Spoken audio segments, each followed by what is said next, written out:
अस्सलाम वालेकुम dear students, हम अपना RIT पार्ट 2 का अल्ट्रासाउंड का टॉपिक डिस्कस कर रहे थे चैप्टर 5 में। उसमें हमने आज अपना टॉपिक इकोकार्डियोग्राफी डिस्कस करना है, जो कि हम स्पेशली किसके लिए करते हैं, हार्ट के लिए। Echocardiography means ultrasound of the heart, main vessels around it. उसके अलावा हम कहते हैं इकोकार्डियोग्राफी हम हार्ट के अल्ट्रासाउंड को कहते हैं, और उसमें जो इससे रिलेटेड ब्लड वेसल्स होती हैं उसके लिए, ठीक है। It is a couple ultrasound technique which utilise बहुत simple grey scale and Doppler. ये एक ऐसी टेक्निक है जिसमें हमें ग्रे स्केल और डॉपलर दोनों मिलता है। इसमें हम जो हमारे कार्डियक चैम्बर्स हैं, एट्रियम, वेंट्रिकल्स हैं, उसका साइज़, उसमें ब्लड का वॉल्यूम चेक करते हैं, आर्टरीज़ की क्या वेलोसिटी है वो कैलकुलेट करते हैं, और उनका वेव फॉर्म हमें बताते हैं।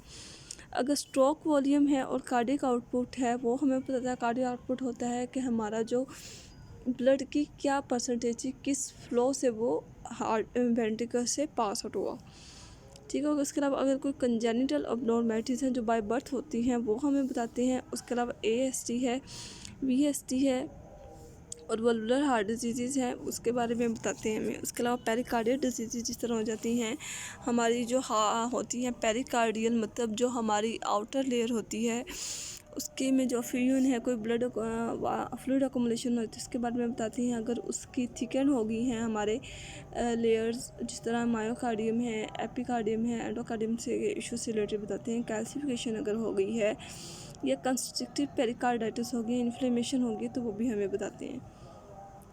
केयर क्या होगी अल्ट्रासाउंड मशीन की, हमें इसको रेगुलर बेसिस पे क्लीन करना है, ठीक हो गया। हमने अपनी जो प्रोब है उसको संभाल के रखना है। UPS लाजमी होना चाहिए, क्योंकि इस तरह अगर वो UPS नहीं होगा तो मशीन ख़राब हो जाती है। स्विच ऑन ऑफ का ध्यान रखना है हमने, ठीक है। अब ट्रांसड्यूसर क्या होगा, ट्रांसड्यूसर हम बेसिकली क्या है, हाई फ्रिक्वेंसी का यूज़ करते हैं इसमें, क्योंकि हमने इसमें हार्ट चैम्बर्स देखने होते हैं। पेशेंट प्रिपरेशन क्या होगी, at least 6 hours of fasting is equal for gallbladder ultrasound examination. हमने अगर GB का अल्ट्रासाउंड करना है तो वो हमें 6 आवर फास्टिंग पे रखना है। क्यों? क्योंकि जब हम खाना खाते हैं तो जो हमारा बाइल जूस होता है ना वो रिलीज़ हो जाता है और हमारा गॉलब्लैडर कॉन्ट्रैक्ट हो जाता है। Plenty of oral fluids intake is advised and patient is asked to hold urine for full urinary bladder ultrasound scan। अगर हमने यूरिनरी ब्लैडर का स्कैन करना है तो हमने पेशेंट को कहना है कि ज़्यादा से ज़्यादा पानी पीना है और अपना जो ब्लैडर है उसको फुल करना है। अब full urinary bladder scan is required for different ultrasound examination. हम ब्लैडर का स्कैन क्यों करते हैं, हम इसमें यूट्रस और ओवरीज को चेक करने के लिए फीमेल देखते हैं, प्रोस्टेट मेल में देखने के लिए करते हैं, अर्ली प्रेगनेंसी देखने के लिए हम ब्लैडर को फुल करते हैं, और प्लेसेंटा की जो ओवल है उसकी लोकलाइज है उसको देख उसकी जगह चेक करने के लिए, और अगर कोई प्लेसेंटा की पैथोलॉजी है तो उसको देखने के लिए हम ब्लैडर फुल करवाते हैं।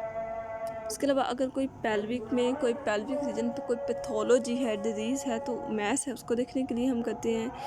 हम एम्प्टी ब्लैडर हम तब करते हैं जब हम ट्रांस वजाइनल या ट्रांस रेक्टल अल्ट्रासाउंड कर रहे होते हैं, ठीक हो गया। उसके बाद गाउन पहनाते हैं अगर हमने अल्ट्रासाउंड ड्रेस का अल्ट्रासाउंड करना है। उसके बाद हमने जो बॉडी का पार्ट करना है उसको हमने बाकायदा एक्सपोजर करना है, ठीक हो गया, कि उसके ऊपर कोई चीज़ ना लगी हो, ठीक है। उसके अलावा नेक्स्ट हमने कवरिंग, अब बाकी जो है हमने पार्ट है जिसको सिर्फ हमने चेक करना, अल्ट्रासाउंड करना है, उसको हमने एक्सप्लोर करना है, बाकी को हमने कवर रखना है। Handling of female patient only by nurse और फीमेल और हॉस्पिटल एम्प्लॉय। जो फीमेल का अल्ट्रासाउंड है वो मोस्टली नर्स और फीमेल के अंडरटेकिंग करना चाहिए। पेशेंट की पोजीशनिंग क्या होनी चाहिए, एब्डोमिनल अल्ट्रासाउंड करें तो वो स्पाइन पोजीशन में लेटा होना चाहिए, ठीक हो गया, और इसके नीचे पिलो होना चाहिए। स्पेशल पोजीशन किस किस में हम करते हैं, थायराइड अल्ट्रासाउंड और कोई कैरोटिड वेसल जो कि हमारी मेजर आर्टरीज होती हैं उसके लिए हम पिलो रखते हैं, ठीक हो गया, कहाँ, अंडर बैक, ठीक हो गया।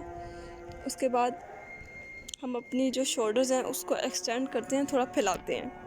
अगर हम डॉपलर अल्ट्रासाउंड लेग्स का कर रहे हैं तो उसको हम उल्टा लिटा के करते हैं प्रोन पोजीशन में। अगर वेंस को देखने, अगर लेग्स की विनस मोडालिटी, विनस एनाटॉमी को देखने के लिए हम पेशेंट को सिटिंग पोजीशन में बिठाते हैं, ठीक हो गया, या उसकी लेग्स को क्या करते हैं, हैंगिंग टूवर्ड द फ्लोर, या उसकी लेग्स को नीचे लगाते हैं। वेरिकोसिस होती हैं, इन्फ्लेमेशन हो जाती है वेंस की, उसको हम करते हैं स्टैंडिंग, पेशेंट को खड़ा करके हम करते हैं।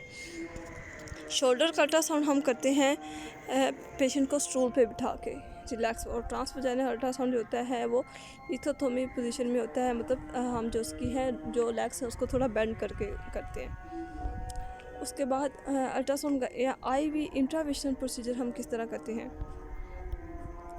नीडल एस्पायरेशन साइटोलॉजी, हम इसमें मैसेज मतलब डिफरेंट नीडल को पंच करके ऑर्गन से सैंपल लेते हैं हम इसमें, ठीक हो गया। टिश्यू सैंपल लेते हैं, ठीक हो गया। एब्सेस जो है उसका ड्रेन करते हैं, ठीक है। उसके अलावा स्टेरॉइड्स, एंटीइन्फ्लेमेटरी इंजेक्शन भी लगा देते हैं अल्ट्रासाउंड को फॉलो करते हुए।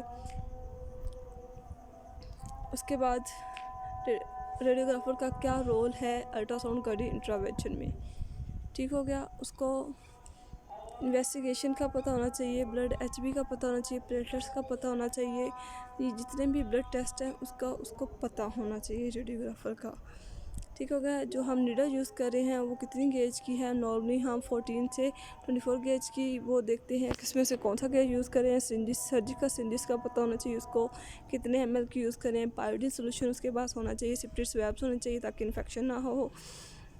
उसके बाद एनेस्थीसिया अगर हमें देना पड़ता है तो वो हमें पता होना चाहिए। सर्जिकल ब्लेड्स का पता होना चाहिए, कटिंग नीडल्स का पता होना चाहिए, जो टिंक्चर्स होती हैं हम स्टिचेस को लगाते हैं उसका पता होना चाहिए, कॉटन स्वैब्स का पता होना चाहिए, वायर गैस पीसीज होने चाहिए, ग्लास स्लाइड्स होने चाहिए, उसके पास अल्कोहल सोल्यूशन होना चाहिए, ठीक हो गया। ओके जी, ये हमारा टॉपिक कंप्लीट हुआ। नेक्स्ट हम आगे फर्दर डिस्कस करेंगे। ओके, अल्लाह हाफिज़।